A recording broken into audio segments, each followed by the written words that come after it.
Assalamualaikum warahmatullahi wabarakatuh.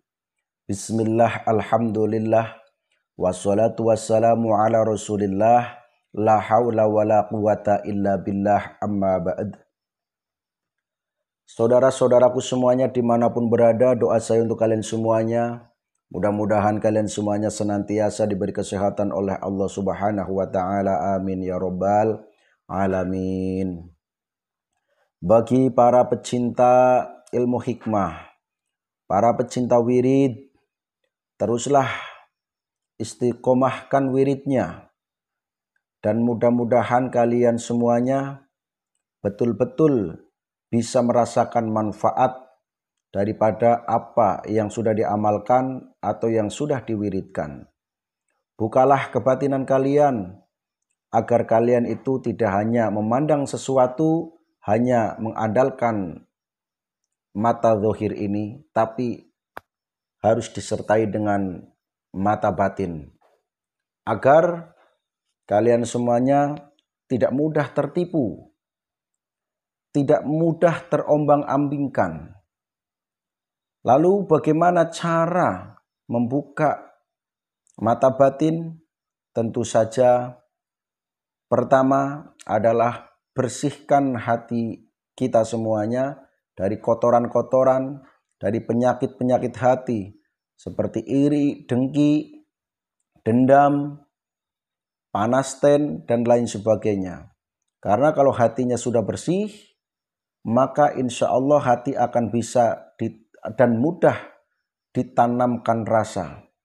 Kalau sudah bersih, jangan lupa tanamkan rasa.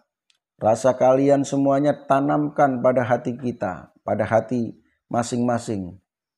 Sehingga kalau orang sudah punya ilmu rasa, maka akan lebih damai dan lebih indah. Dan juga ketika ada orang yang berdekatan, berdampingan dengan kalian, tentu saja kalau orang punya ilmu rasa, itu akan terasa nyaman bagi orang-orang yang dekat dengan kalian semuanya.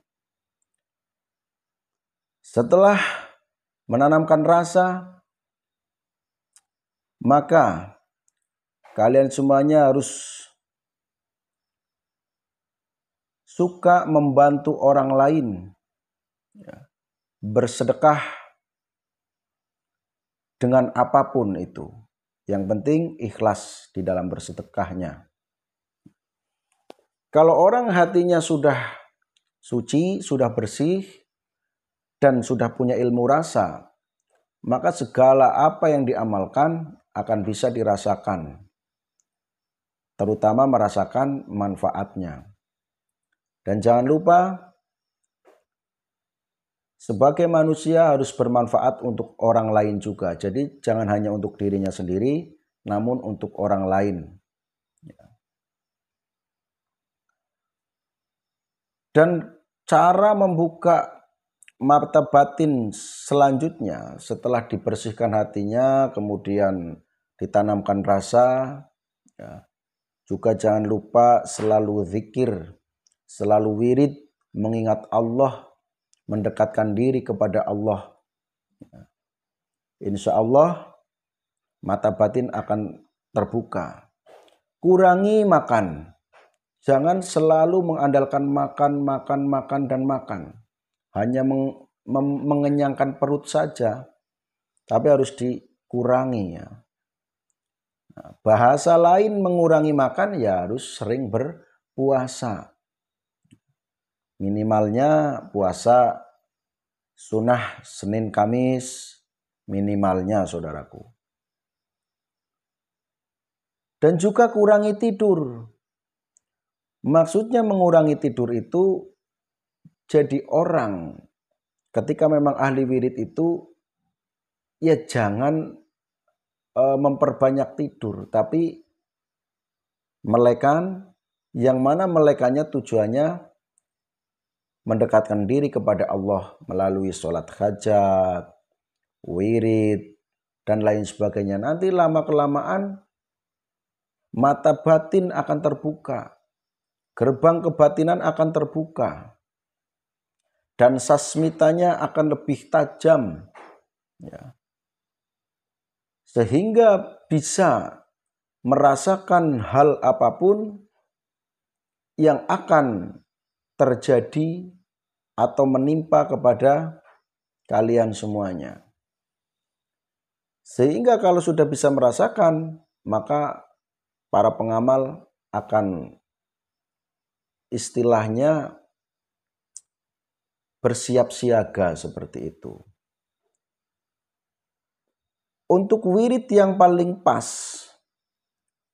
untuk membuka mata batin dan menajamkan mata batin, seperti yang sudah saya sampaikan di video-video yang lalu, yaitu dengan membaca sholawat ad-rikni atau mendawamkan, mengistiqomahkan sholawat ad-rikni atau ad-rikiyah yang lafadznya bunyinya as-salatu wassalamu alaika ya sayyidi ya Rasulullah khud biyadi qallat hilati adrikni.